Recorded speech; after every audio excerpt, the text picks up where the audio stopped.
Gloire soit rendue à l'Éternel notre Dieu. Gloire soit rendue à celui qui nous donne le souffle de vie. Gloire soit rendue à celui qui est compatissant, qui est Dieu de gloire, de bonté. Celui qui nous accorde cette opportunité de pouvoir nous tenir au-devant de vous pour saluer sa sainte présence. C'est pourquoi nous lui rendons gloire. Nous lui rendons gloire parce qu'il est le détenteur de toutes choses. Nous lui rendons gloire parce qu'il est le maître. Nous lui rendons gloire parce qu'il nous donne la vie. Il nous donne le souffle de vie. Il fait de nous ce que nous sommes parce que c'est par sa grâce que nous sommes en train de vivre. Je rends gloire à ce Dieu qui a agréé, qui a accepté que toi et moi puissions être connectés encore ce jour. Bien-aimé, je crois et je sais que Dieu va te bénir. Dieu va te bénir au travers de ce moment. Dieu va te bénir au travers de cette émission dans les mains du potier. Dieu va te bénir parce que tu es l'argile dans ses mains. Et je sais une chose est certaine. Toi qui es connecté, mon bien-aimé, sur Facebook, tu peux partager. Tu peux inviter les amis. Tu peux au moins contribuer à l'évangélisation. Tu peux contribuer à la propagation de la bonne nouvelle du salut. Les social médias que nous utilisons ne sont pas seulement pour se faire valoir ou pour se faire voir les habits qu'on a achetés, pour faire montrer comment on a de belles voitures ou pour faire montrer les villes qu'on a visitées. Non, ce n'est pas cela ça. C'est ce qui est plus important, c'est de pouvoir en saisir l'occasion pour véhiculer le message du salut, pouvoir contribuer à l'avancement de l'évangile, pouvoir contribuer d'une manière ou d'une autre, tant peu que soit-il. Mon bien-aimé, de la manière dont tu peux contribuer aussi, c'est juste partager. Partager, ça te fera quoi? Ça te coûtera quoi? Ça te coûte combien d'inviter un ami, de pouvoir être aussi connecté? Je te bénis, toi qui es connecté. J'implore la grâce du Seigneur sur toi. J'implore que le Seigneur se souvienne de toi et qu'il regarde tes situations, ton problème, ce que tu traverses en ces moments. Que le maître de temps, le maître de circonstances puisse être au contrôle de toute ta vie. Mon bien-aimé, je sais saluer la gloire et la grandeur de notre Dieu. Je bénis ces dieux qui nous donnent cette opportunité d'être au-devant de vous par ce média, afin de pouvoir le rendre gloire, de pouvoir le bénir et surtout de pouvoir partager ces instants très importants, les instants de la parole de Dieu. Il n'y a rien de plus important que si ce n'est que la parole de Dieu. La parole de Dieu est au-dessus de toutes choses. C'est cette parole qu'on appelle une parole créatrice. C'est cette parole qu'on appelle une parole qui donne, qui a permis que l'on ait le souffle de vie. Quand je regarde les ossements secs de la vallée, voilà ce que le Seigneur dit à Ézéchiel. Il lui a demandé seulement de souffler, de pouvoir implorer, de pouvoir dire le mot. Et c'est sur base des paroles que le Seigneur nous donne le pouvoir de pouvoir vous communiquer ce message, de pouvoir vous communiquer ce qui est utile, afin que nous puissions en saisir au moins le sens. Mon bien-aimé, là où tu es, dans ta vie de chaque jour, je veux te parler d'un Dieu, le Dieu que je sers, le Dieu que toi tu sers, le Dieu qui nous connaît, le Dieu qui nous a mandatés, le Dieu qui nous accorde au moins l'opportunité de pouvoir nous tenir au-devant de lui, d'annoncer sa parole, de communiquer ce qui est dans sa pensée. Au travers la parole ou la parole du Seigneur, quand nous la lisons, nous tombons sur Jérémie le chapitre 20. Bien-aimé, dans ce chapitre de Jérémie, le Seigneur est en train de me parler, il est en train de te parler. Parce que quelque part, tu peux être là, dans une situation de gémissement. Tu es serviteur de Dieu, tu es pasteur, tu es diacre, tu es ancien, tu es prophète, tu es un évangéliste, tu es un docteur. Mais là où tu es, à un certain moment, tu te poses des questions, peut-être par rapport à la charge que tu es en train d'assumer à l'égard de la parole du Seigneur. Tu te poses des questions, tu ne sais quoi faire. Tu te poses des questions, tu te dis où aller. te poses des questions, tu regardes, tu dis, mais si c'est Dieu, et le Dieu qui te stimule, qui te pousse avec la provision qu'il t'a donnée de pouvoir le servir, à un certain moment, tu te regardes, tu dis, mais là, trop c'est trop. Trop c'est trop, que puis-je faire encore d'autre si ce n'est qu'abandonner, si ce n'est que chercher à faire autre chose. Trop c'est trop, que tu peux au moins te détourner du Seigneur. Il est plus facile, mon bien-aimé, pour un commerçant de connaître la faillite. Quand il fait la faillite, il peut abandonner et il sait que non, il n'y a plus moyen peut-être de continuer et que les affaires ne peuvent pas encore aller de l'avant. Mais il est plus difficile pour un oint de Dieu d'abandonner le Seigneur.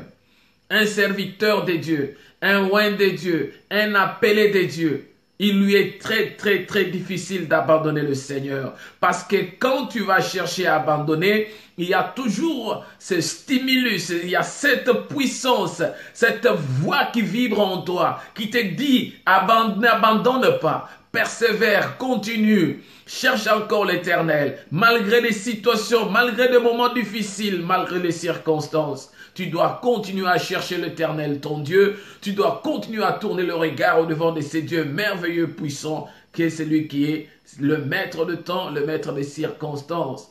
Nous l'appelons ainsi parce que nous savons qu'il détient tout, il a tout, il apporte tout, il contrôle tout. C'est lui le maître.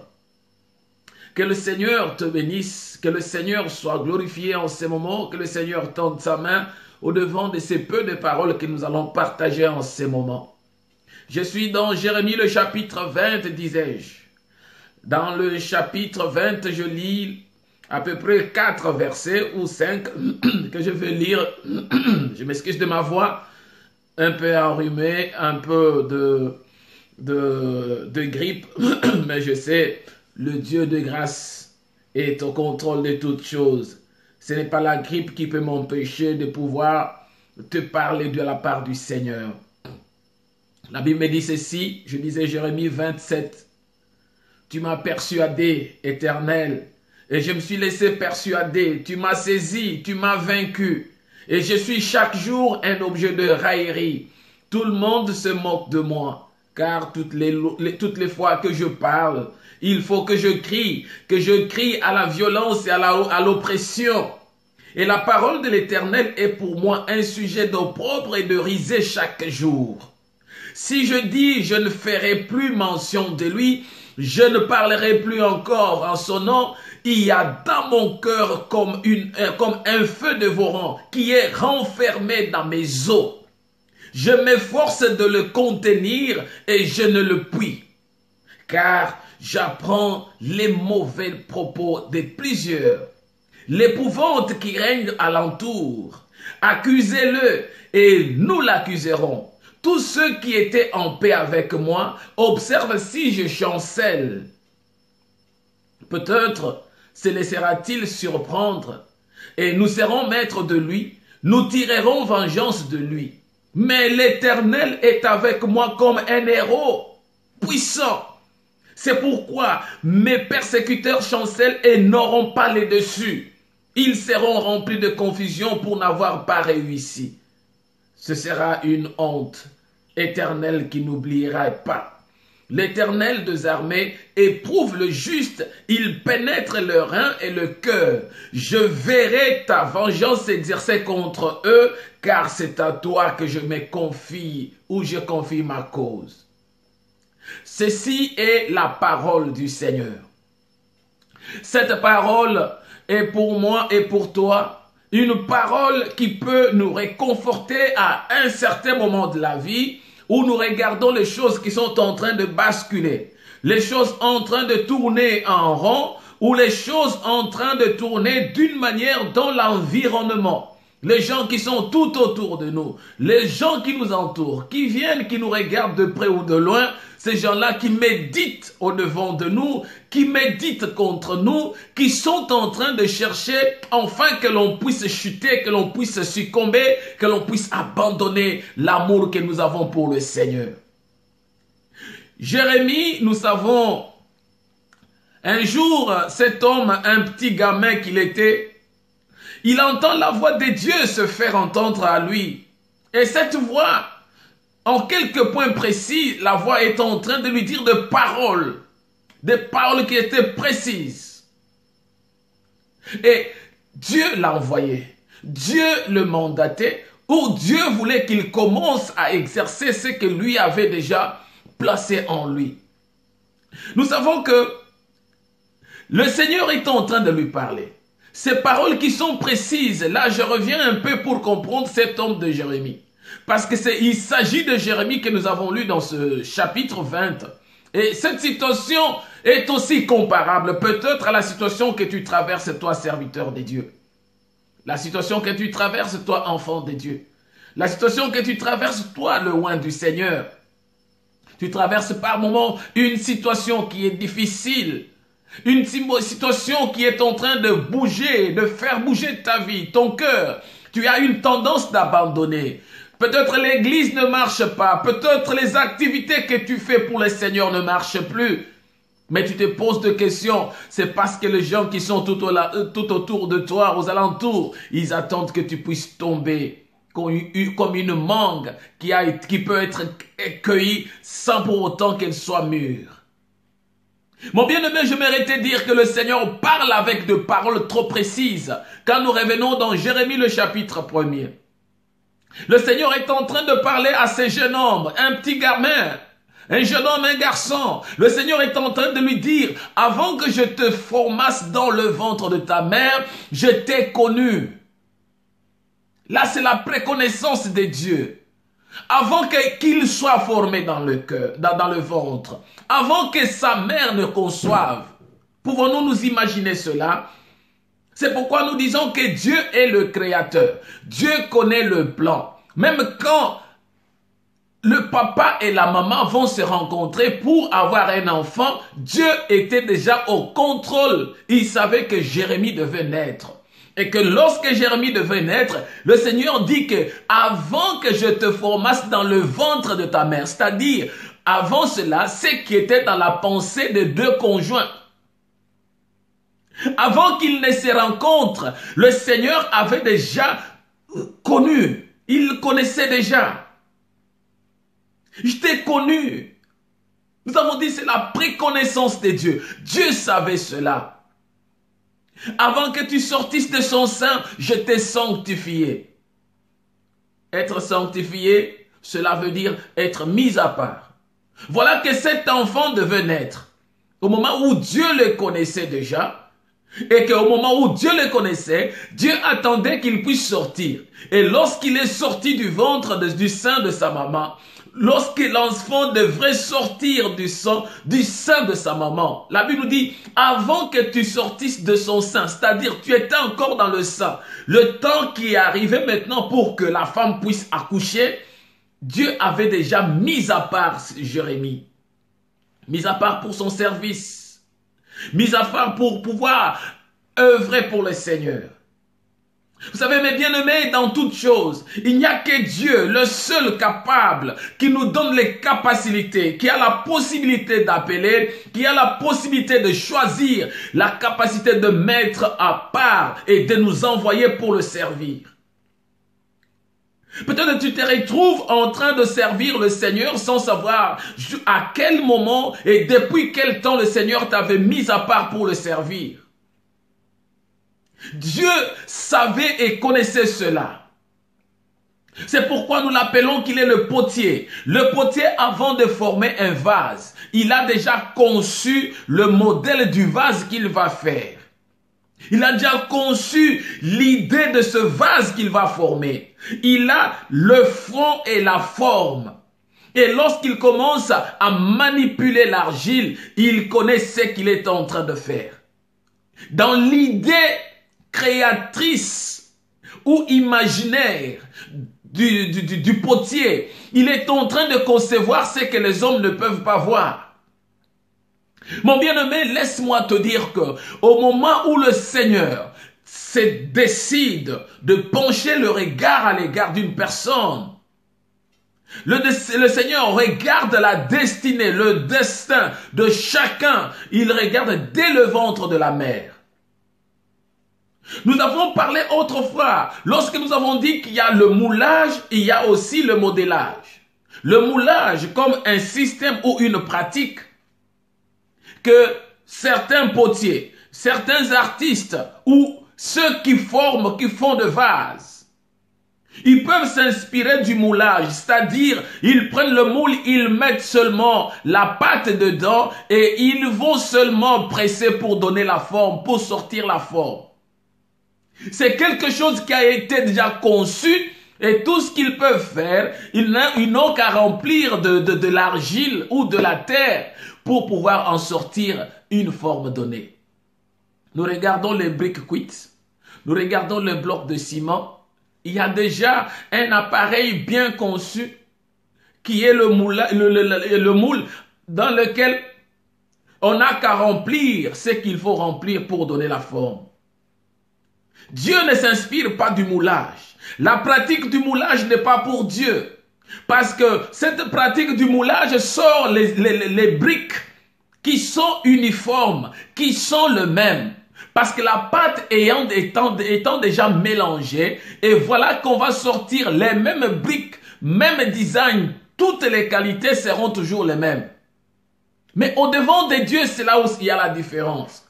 Dieu ne s'inspire pas du moulage, mais Dieu s'inspire du modélage. Parce que lui est le concepteur du modèle qu'il veut. Ainsi, il n'a pas à copier ce qui a été déjà fait. Tu es une marque déposée du Seigneur. Nous avons compris que dans le processus d'un artiste ou d'un potier, lorsqu'il est en train de créer, il doit arriver à un certain moment de mettre le sceau qui témoigne la signature de son œuvre pour prouver, pour attester que voici, ceci est copie conforme de telle personne qui l'a créé. Ainsi, lorsque Dieu nous crée, il met sa signature, tel qu'il est en train de parler ici à Jérémie dans le premier chapitre. Il dit que je t'avais connu avant que tu ne sois formé. Je t'avais connu avant que tu ne sortes du sein de ta maman. Je t'avais déjà mis à part pour mon service. Je t'avais déjà connu et mis à part. Et que nous regardons dans tout ce que le Seigneur est en train de parler à l'égard de cet homme. Et quand nous le référons à notre vie, nous pouvons comprendre que le Seigneur n'a jamais fait la copie sur base du moule. Mais il est le créateur. Il est celui qui t'a créé d'une manière différente de celui qui est à tes côtés. D'une manière différente, vous pouvez être né d'une même mère, mais vous n'avez pas les capacités ou la faisabilité des choses qui peut être la même. C'est ainsi que j'aimerais te dire, mon frère, ma sœur, j'aimerais tourner le regard au-devant de toi, toi mon bien-aimé, à qui le Seigneur a pris du temps de pouvoir créer, de pouvoir chercher à créer quelqu'un, une personne, un vase qui est à part, mis à part pour le Seigneur. J'aimerais te dire que, sache bien que tu n'es pas un produit de l'adaptation. Tu n'es pas un produit de l'adaptation de quoi que ce soit, mais tu es un produit de la transformation des dieux. Lorsque le Seigneur nous dit, nous devons être renouvelés nous devons être transformés par le renouvellement de l'intelligence. Transformés par le renouvellement de l'intelligence, cela nous permet de devenir maintenant le produit, marque de posée du Seigneur. Le Seigneur connaissait Jérémie. Le Seigneur connaissait et savait ce que Jérémie devait vivre. Il connaissait les situations, les difficultés qui devaient arriver à Jérémie. Lorsque nous revenons à ce texte, nous comprenons que Jérémie commence d'abord à regarder comment le Seigneur l'a persuadé. Il dit, tu m'as persuadé. L'Éternel, je me suis laissé persuader par toi. Tu as conquis mon cœur. Tu es venu à moi, tu m'as pris dans tes mains. Je me suis laissé, tu m'as saisi, tu m'as vaincu. Parce que je ne sais pas encore où partir. C'est pourquoi je disais, il est plus facile pour un commerçant d'abandonner le commerce, de tomber en faillite, de chercher un autre métier pour exercer, que pour un chrétien d'abandonner le Seigneur, pour un serviteur d'abandonner le Dieu de gloire, qui l'a fomenté, qui l'a créé, qui lui a donné la forme. C'est pourquoi Jérémie est en train de dire, tu m'as saisi, tu m'as conquis, tu m'as vaincu.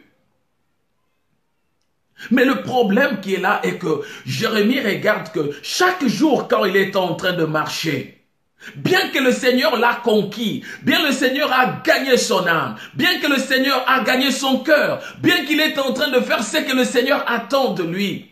Mais le problème, c'est que son entourage, il dit, je suis chaque jour un objet de raillerie. Il y a le monde, tout le monde qui est tout autour, se moque de lui. Pourquoi? Il le regarde avec un regard qui n'est pas approprié.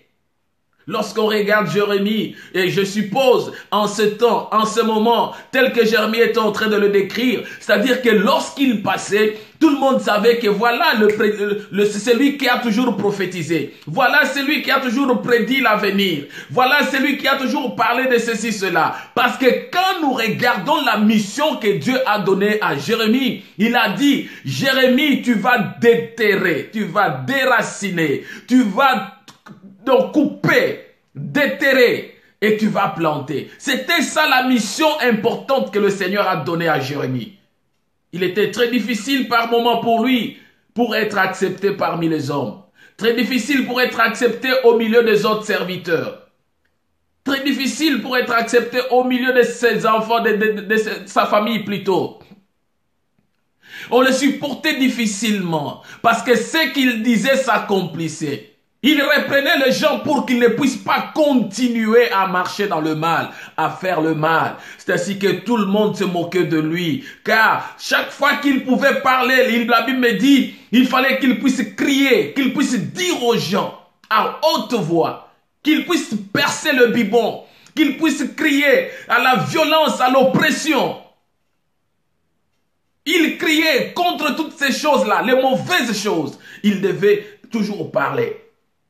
Tu es serviteur de Dieu. Par moments, tu vois que non, parce que tu dis la vérité, parce que tu marches dans la vérité, parce que tu es en train de parler de la vérité et que tu vois que ceux qui sont autour de toi sont en train de se moquer, sont en train de médire de toi. Ne t'en fais pas parce que le Seigneur t'a connu.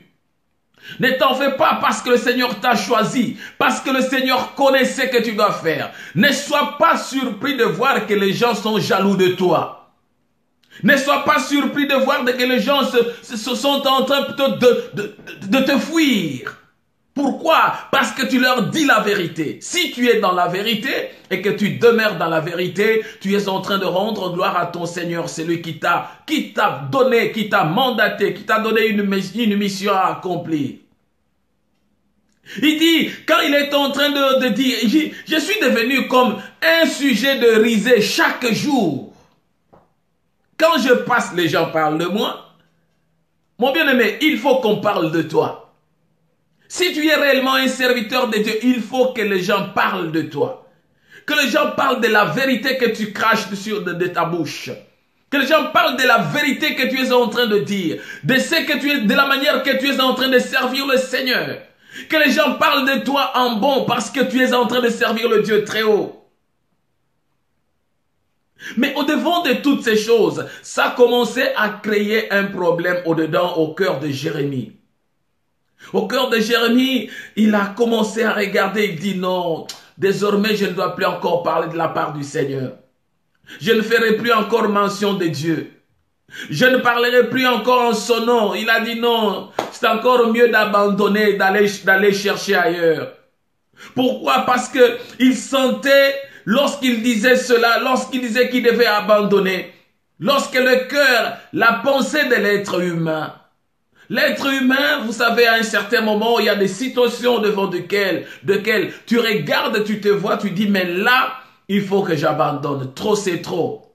C'est ce qui est arrivé à Jérémie. Mais lorsqu'il arrivait à ce point-là, la Bible me dit qu'il sentait en lui, il sentait dans son cœur, comme un feu dévorant, Un feu dévorant qui est renfermé dans ses os. Un feu dévorant qui le poussait de toujours crier encore plus fort. Lorsqu'il voulait se taire, et ce feu le poussait de pouvoir dire encore. Et je m'efforçais de le contenir et je ne le puis parce qu'il ne pouvait pas encore contenir le feu de Dieu qui était en lui.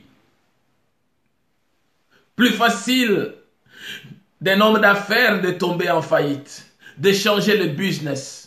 Plus facile d'un fonctionnaire à un fonctionnaire de changer le travail ou le poste. Plus facile pour cela, mais pour un serviteur que le Seigneur a mandaté avec une mission donnée.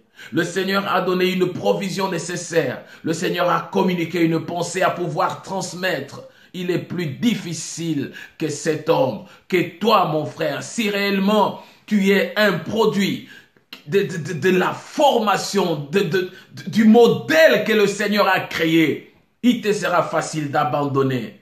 Même si dans l'église, tu te retrouves que au devant de certaines situations, tu vois que non, tu es coincé et que tu es étouffé, tu as tendance à abandonner. Qu'est-ce que ta conscience te dit? Quelle est la voix qui sort et qui ressort au plus profond de toi? Qu'est-ce que tu entends au plus profond de toi-même avant que tu te mettes à prendre la dernière décision? Tu te décourages. Si tu abandonnes, mon bien-aimé, je dirais que non, tu n'as pas reçu réellement cet appel de Dieu.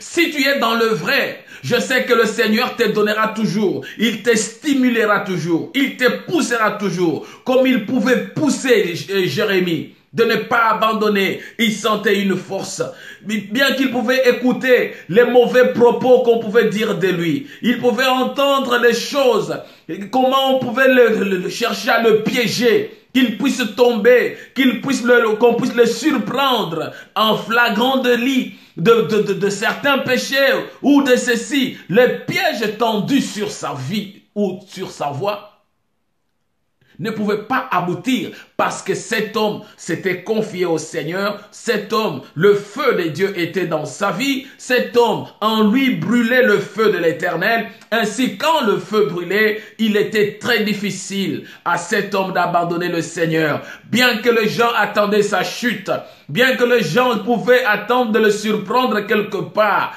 bien que les gens voulaient devenir le maître de sa vie, bien que les gens pouvaient chercher à tirer vengeance sur tout ce qu'ils pouvaient parler de la part du Seigneur. Mais ce qui est plus important est que cet homme sentait que le Seigneur était un puissant héros.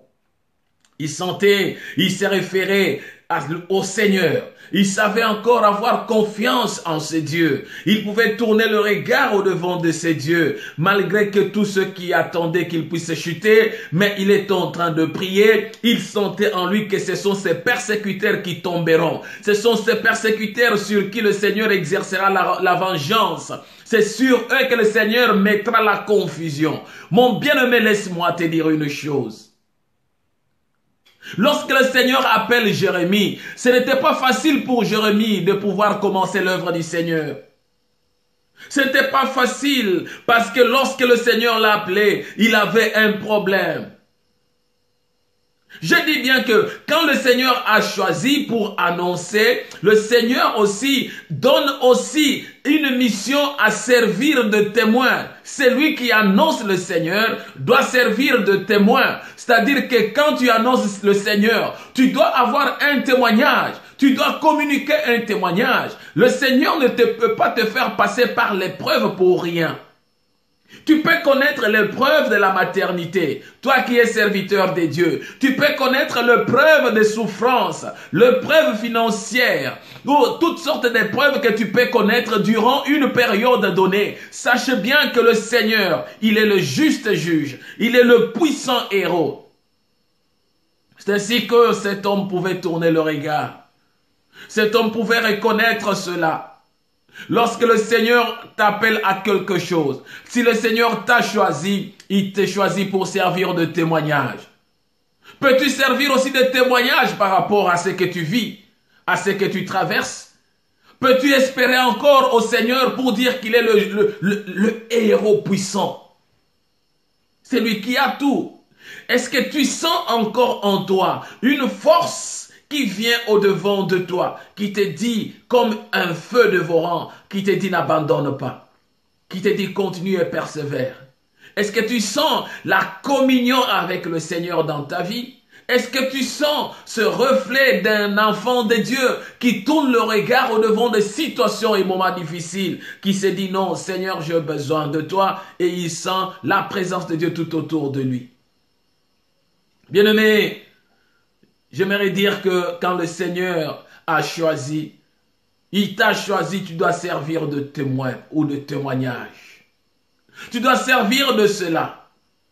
Lorsque le Seigneur parlait à Noé, Noé était choisi par le Seigneur pour communiquer, pour parler avec force au milieu de cette nation qui était dans la débauche, dans des dépravations de mœurs, dans tout ce qui pouvait être négatif. Mais lorsque le Seigneur a placé ses capacités, il a mis son choix sur Noé. Noé était en train d'annoncer pour le déluge, mais le même Noé a servi de témoin sur la destruction du monde. Lorsque ceux qui ont endurci le cœur ont refusé de se repentir, ont refusé d'écouter la parole du Seigneur, il s'est moqué de Noé. Oui, il s'est moqué de Noé, comme il s'est moqué de Jérémie, comme il se moque de toi. Quand tu as une mission, sache bien que ça ne sera toujours pas facile. Le Dieu que je sers, le Dieu que je sers, j'aimerais que tu puisses compléter toi-même. Le Dieu que tu sers, est-il un héros? Le Dieu que tu sers, est-il un vaillant héros? Le Dieu que tu sers, est-il un guerrier, un conquérant, un vainqueur? Comment tu peux qualifier le Dieu que tu sers? Jérémie l'a défini, l'a qualifié comme étant un héros puissant. Parce qu'il savait que la puissance est en lui et l'héroïsme est en lui. Il était un jeune timide. Jérémie avait même peur de la grandeur de la mission que le Seigneur était en train de lui confier. Quand nous revenons toujours au chapitre 1er, nous écouterons cet homme en train de dire quand le Seigneur lui confie la mission. Il dit, ah Seigneur l'Éternel, voici je ne sais pas parler car je suis un enfant. Il dit, il est un enfant. Et il se voit incapable de pouvoir parler de la part du Seigneur. Il se voit un enfant incapable de pouvoir donc aller accomplir la mission du Seigneur. Peut-être tu te vois aussi comme ça.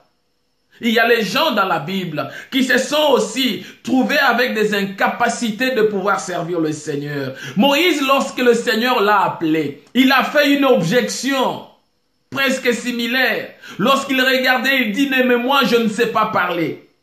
Je n'ai pas un langage facile.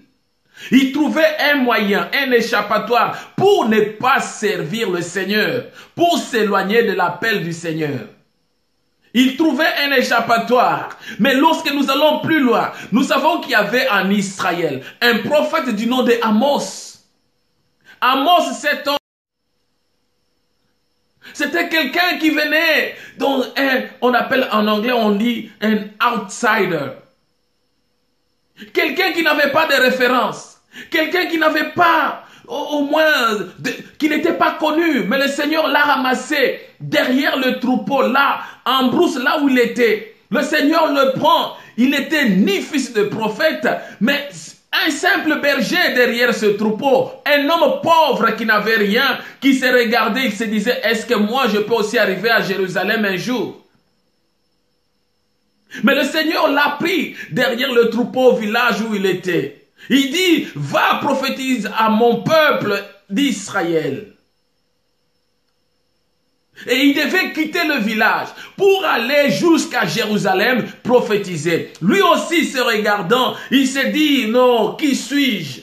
Un pauvre que je suis, m'élever, aller jusqu'à Jérusalem, annoncer la prophétie, annoncer que le peuple puisse faire attention, annoncer un message si puissant, il s'est trouvé incapable de le faire.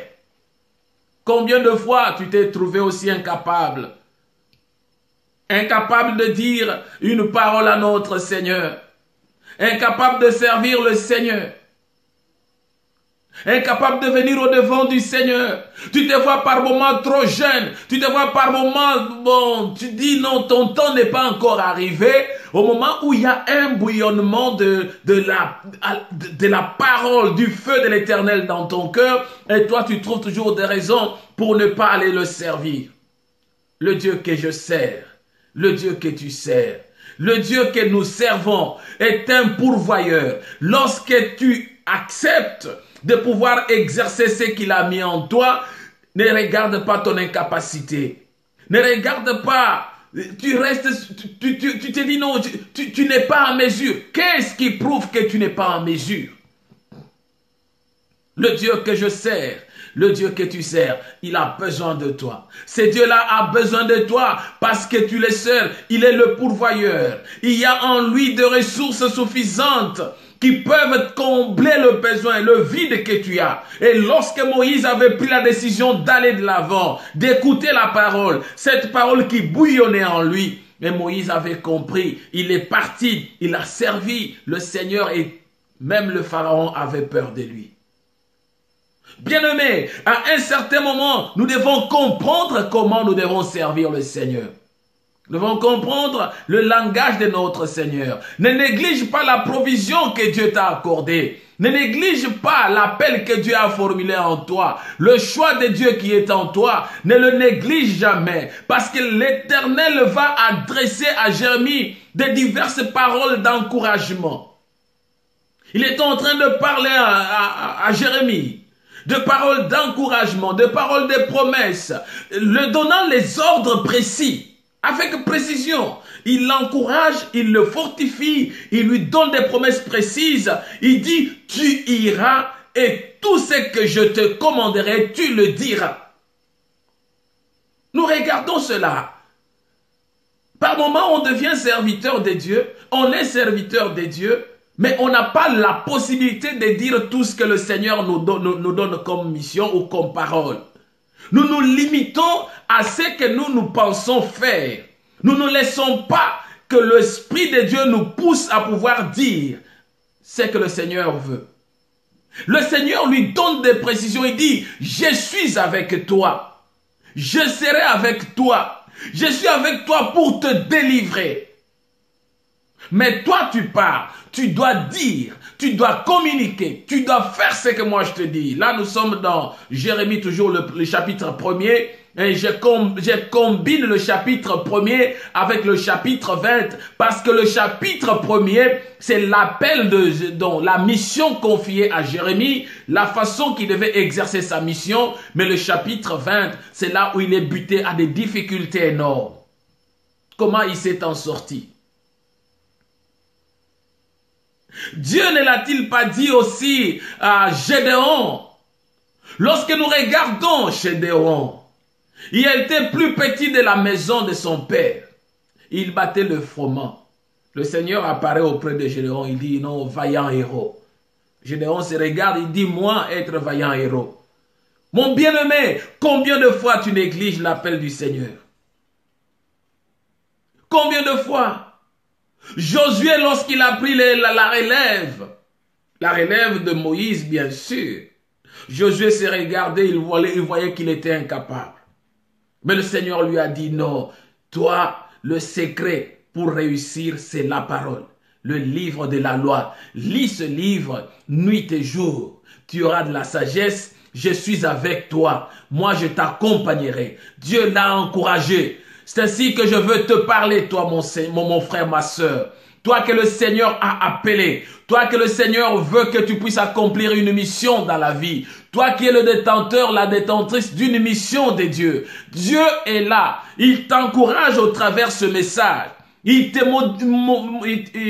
t'encourage. Il te fortifie pour que tu puisses aller de l'avant. Que tu comprennes que non, dans la pensée du Seigneur, Dieu a toujours une provision. Il est celui qui nous appelle, il nous donne une provision. Le grand problème est que lorsqu'il nous a appelés, il a fait son choix sur nous. Nous n'acceptons pas d'utiliser la provision qu'il nous a donnée. Il n'a jamais appelé quelqu'un sans lui donner la provision. Celui qui appelle est juste. Il fait grâce à chacun selon une mesure qu'il a donnée, qu'il a décidé lui-même. Même Paul, lorsqu'il s'est regardé, il se voyait buté à des difficultés. Mais le Seigneur lui dit, Paul, toi que j'ai choisi, je suis avec toi et personne ne mettra la main sur toi. Le Seigneur lui a dit ça pourquoi? Parce qu'il savait que non, il faut que tu puisses accomplir. Personne ne te fera du mal. Tu dois accomplir la mission car j'ai un peuple nombreux dans cette ville-là. Lorsque le Seigneur lui parle, c'est parce qu'il voulait sceller sa parole. Écoutes-tu le langage du Seigneur? Écoutes-tu ce que le Seigneur te dit par rapport à la mission qu'il t'a accordée? Peux-tu tourner le regard au-devant de ces dieux? Dire encore à ces dieux, Seigneur, j'ai besoin de toi. Éternel, réanime-moi. Fais-moi comprendre ce que je n'ai pas encore compris. Peut-être dans le ministère, mon bien-aimé, tu regardes que tu es buté à beaucoup de situations. Si tu es juste, si tu restes dans la communion avec le Seigneur, si tu es un appelé du Seigneur, mon bien-aimé, le Seigneur te relèvera. Le Seigneur te relèvera. Ne trouve pas d'excuses. Ne trouve pas des occasions d'abandonner. Si tu abandonnes, beaucoup ont abandonné parce qu'ils n'avaient pas reçu le choix de Dieu. Ils peuvent être appelés mais sans avoir reçu le choix. C'est pourquoi la Bible nous dit, il y a plusieurs appelés. Mais lorsque le Seigneur pose son choix sur toi, es-tu réellement un choix de Dieu? Es-tu un choix de Dieu? Parce que nous regardons, tel que nous l'avons dit, le message que Jérémie devait apporter au milieu des enfants d'Israël. C'était un message de douleur. Le Seigneur lui dit, j'établis aujourd'hui sur les nations, sur les royaumes, pour que tu arraches et que tu abattes, pour que tu ruines et que tu détruises, pour que tu bâtisses et que tu plantes. Il devait ruiner, il devait abattre, il devait arracher, il devait détruire. Mais après avoir détruit, arraché et fait tout ce qu'il fallait faire, il fallait maintenant qu'il puisse bâtir, qu'il puisse planter. La mission du Seigneur pour toi. Aujourd'hui, l'église est dans la pollution. Aujourd'hui, l'église est corrompue. Si le Seigneur pouvait nous donner encore la chicotte, pour pouvoir fouetter encore au sein du temple. Et cette chicotte que le Seigneur nous donne, c'est la parole. C'est au travers de la parole que nous pouvons remettre l'église en rail. C'est au travers de cette parole que nous pouvons encore sauver plusieurs. La Bible dit, au dernier temps, même ceux-là qui ont l'amour du Seigneur, l'amour se refroidira. Mon bien-aimé, nous venons juste pour fortifier ceux qui sont les amoureux du Seigneur. Les amoureux de Dieu. Ceux qui ont encore l'amour de la parole du Seigneur. À l'église d'Éphèse, le Seigneur est en train de faire une remarque. Il dit ceci à l'église d'Éphèse. Tu as abandonné ton premier amour. Combien ont abandonné le premier amour? Combien ont abandonné cette joie de servir le Seigneur? Cet amour, cette approche de pouvoir s'accrocher au devant des dieux. Combien l'ont abandonné? Mais Dieu a dit, oui, répands-toi, répands-toi, répands-toi, regarde là où tu es tombé. Ne te laisse pas emporter aux œuvres des Nicolaïtes. Mais réponds-toi, regarde là où le Seigneur est en train d'attendre que tu puisses revenir. Reviens, mon frère, ma soeur, reviens. Le Seigneur t'attend à bras ouverts. Le message de Jérémie, c'était vraiment une tragédie de sa vie. Il devait toujours apporter, prédire le jugement, toujours apporter la destruction, parler de la déportation. Lorsqu'il est en train de parler de la déportation des enfants de Juda, il est en train de parler avec sévérité. Il dit, vous avez abandonné le Seigneur. Vous avez introduit des idoles dans vos maisons. Vous vous êtes détournés de la gloire du Très-Haut. C'est ainsi que Dieu va vous apporter dans la déportation. Oh, le Seigneur nous parle de cela. Mais bien aimé, lorsque le Seigneur t'a accordé une mission, ne regarde pas l'entourage, ne regarde pas le monde. Le monde va parler, mais si toi tu parles la part du Seigneur, tu le diras, tu sentiras au-dedans de toi un feu du Seigneur qui va te stimuler de pouvoir toujours communiquer. Mais l'essentiel, ce qui est plus important, c'est lorsque le Seigneur a choisi quelqu'un, il veut que cette personne puisse avertir le peuple de tout ce qui est de jugement inéluctable, des situations qui peuvent venir au-devant de ce peuple, de ceux qui font fondre, qui peuvent faire fondre la foi, qui peut détruire la foi, qui peut éloigner de la foi. Mais lorsque le Seigneur parle, tu vois que quelqu'un qui doit communiquer. Nous sommes des instruments du Seigneur. Tu es aussi un instrument du Seigneur. Nous sommes les simples ouvrages que le Seigneur se sert pour communiquer sa pensée. À un certain moment, le service de Dieu, oui, l'œuvre n'est pas facile. Servir Dieu, ce n'est pas comme sur un boulevard. Non. Ça demande le sacrifice. Ça demande au moins une façon de se consacrer, de rechercher toujours le Seigneur. Vous savez, à un certain moment, Moïse a pleuré. Moïse pleure. Il pleure. Quand il pleure, il a regardé que non, la charge est trop lourde. J'aimerais que l'on lise un verset. Nombre le chapitre 11, le verset 10-11. Moïse disait ceci. Pourquoi affliges-tu ton serviteur? Et pourquoi n'ai-je pas trouvé grâce à tes yeux que tu aies mis sur moi la charge de tout ce peuple? Parce qu'il avait entendu le peuple. Tout cela c'est pourquoi? Parce qu'il avait entendu le peuple qui pleurait. Il avait entendu le peuple qui gémissait. Il avait entendu le peuple qui était en train de se lamenter. Par moments, tu es serviteur de Dieu. Tu te tiens au devant de la face du Seigneur. C'est ce qui amène certains serviteurs d'abandonner Dieu, d'aller chercher ailleurs. Tu es dans ton église. Tu regardes que ça ne marche pas. Peut-être tu trouves qu'il y a des gens, les malades qui sont là. Peut-être ils n'ont pas encore reçu leur guérison. Les gens viennent auprès de toi avec des problèmes. Peut-être tu trouves que tu n'as pas de solution. Es-tu appelé du Seigneur? Pourquoi ne peux-tu pas laisser la charge auprès de Dieu? C'est ce qui est arrivé à Moïse. Il a regardé et dit non. Pourquoi tu as placé sur moi cette charge? Le peuple pleurait. Le peuple avait besoin de trouver solution. Le peuple avait des problèmes sérieux. Moïse regarde, dit Seigneur, qu'est-ce que je peux faire au-devant de ce peuple? Qu'est-ce que je peux faire? Il a commencé à pleurer. N'ai-je pas trouvé grâce à tes yeux? N'est-ce pas toi qui m'as appelé? N'est-ce pas toi qui m'as dit, va, je serai avec toi? Par moments, il y a des questionnements dans la vie. Mon bien-aimé, cela n'est pas une raison de t'éloigner de Dieu pour aller chercher ailleurs. N'est pas une occasion d'aller chercher dans le fétichisme. N'est pas une occasion d'aller chercher dans le monde. Reviens toujours au maître de l'œuvre.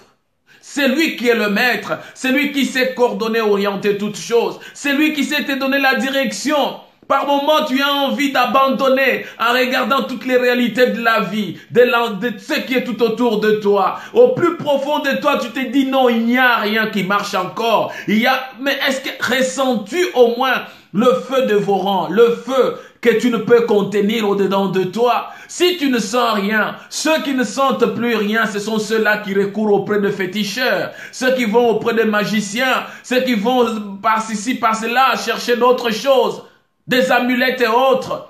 Mais si le Dieu que tu sers est un vaillant héros, le Dieu que tu sers est un héros puissant, le Dieu que tu sers est celui qui est le Dieu incontestable, le maître de l'impossible. Il nous fait passer par des moments afin que l'on puisse le chercher et que l'on puisse découvrir, comprendre ce qu'il est capable de faire. Bien-aimé, j'aimerais te dire que à un certain moment, tu dois sentir au moins le souci, le souci du Seigneur, le souci de notre Dieu. Jérémie dit, j'étais devenu un objet de raillerie. Tout le monde se moquait de lui. Il dit que ta parole, Seigneur, est un sujet de risée tous les jours. C'est-à-dire, quand il annonçait la parole du Seigneur, les gens, voyez-moi encore cet homme-là. Oh, c'est encore lui. Il prêche encore. Mon bien-aimé, même s'il y a 3, 4, 5 personnes qui t'écoutent, je bénis le Seigneur pour ceux qui m'écoutent. Le Seigneur te dit, n'abandonne pas. Le Dieu que tu sers est un pourvoyeur. Le Dieu que tu sers est un Dieu qui guérit, est un Dieu qui donne, est un Dieu qui sauve. Malgré la situation, bien-aimé, si le Seigneur t'a saisi et il t'a vaincu, toi qui étais autrefois celui qui mangeait, celui qui pouvait commettre le dégât, celui qui était en dehors de la pensée du Seigneur, mais le Seigneur t'a saisi. C'est pourquoi j'ai toujours parlé d'appeler pour servir ou servir pour l'appel. Vous savez, à un certain moment dans la vie, il y a des choses qui nous arrivent, comme Jérémie, tel que nous racontons son histoire. C'est quelqu'un qui était appelé pour servir, connu depuis le ventre de sa mère. Dieu l'avait déjà établi, Dieu l'avait déjà consacré. Oui, c'est vrai, Dieu l'avait déjà consacré. Et lorsqu'il naissait, il pouvait savoir qu'il était un serviteur de Dieu. Il pouvait connaître ce qui était en lui. Sa maman pouvait lui dire, l'entourage pouvait lui dire, et lui-même pouvait le sentir et pouvait le faire déjà. Ça, c'est appelé pour servir. Par moments, nous servons, vous voyez quelqu'un qui sert sans connaître son appel. Il ne sait pas à quoi il doit servir. Il ne sait pas à quoi serait-il utile. Dieu dit, Jérémie, je t'avais établi dans le ventre de ta mère. Mais quand nous regardons Samuel, par exemple, Samuel, lorsque la maman a prié, il a dit que je te consacrerai cet enfant. Un point, un trait. Être consacré, ce n'est pas nécessairement être prophète. C'est juste être mis à part. Mais quand nous regardons Samuel, quand il était dans le temple, un jeune qu'il était aussi, lorsqu'il était dans le temple, il ne pouvait rien faire que les travaux du temple. Il ne connaissait pas son appel. Il ne savait rien. Jusqu'à tel point que Dieu l'a appelé pour le confier maintenant la mission lorsqu'il était déjà avancé en âge. C'est la différence avec Jérémie. Bien que c'est toujours le lien de Dieu, bien que c'est toujours là dans le cheminement de Dieu, mais bien que Dieu savait que Samuel était appelé, devait être appelé au moment opportun, mais depuis le temps qu'il était dans le ventre de sa maman, il n'a pas eu de révélation de Dieu telle que Jérémie l'a eu. Mon bien-aimé, à cause du Seigneur par moment, peut-être tu es devenu chaque jour un sujet de raillerie. Les gens se moquent de toi. Les gens t'ont abandonné. Et ils t'ont laissé. Mais reviens au Seigneur. Reviens à ton Seigneur. Reviens à celui qui est capable de t'apporter et de te faire du bien. J'aimerais te dire, le Dieu que tu sers, le Dieu que tu as connu, peut-être tu l'as servi depuis ton enfance. Peut-être il t'a appelé depuis le ventre de ta mère. Peut-être le Seigneur t'a appelé lorsque tu as commencé à venir à l'église. Tu ne connaissais pas que tu avais un appel de Dieu. Tu as vécu dans le monde, dans l'ambiance. Tu as vécu dans des situations destructrices de la vie des autres peut-être. Mais à un certain moment, Dieu a conquis, il a saisi ton cœur. Lorsque Dieu a saisi le cœur de Saul, appelé Saul de Tarse, il était déjà grand. Ce qu'il faisait, il se plaisait de cela, croyant servir le vrai Dieu. Or, il était dans le mal. Mais lorsque le Seigneur a saisi son cœur, appelé pour servir ou servir pour l'appel, lui, Dieu l'a appelé, Dieu l'a saisi, afin qu'il puisse le servir. Nous rendons gloire au Seigneur parce que de lui nous avons la vie, le Dieu qui apporte toutes choses, le Dieu qui console toutes choses, le Dieu puissant qui est le puissant guerrier, lui qui est fort dans le combat. Laisse que ce Seigneur-là te bénisse. Laisse que ce Seigneur-là t'assiste. Laisse que ce Seigneur-là te fortifie.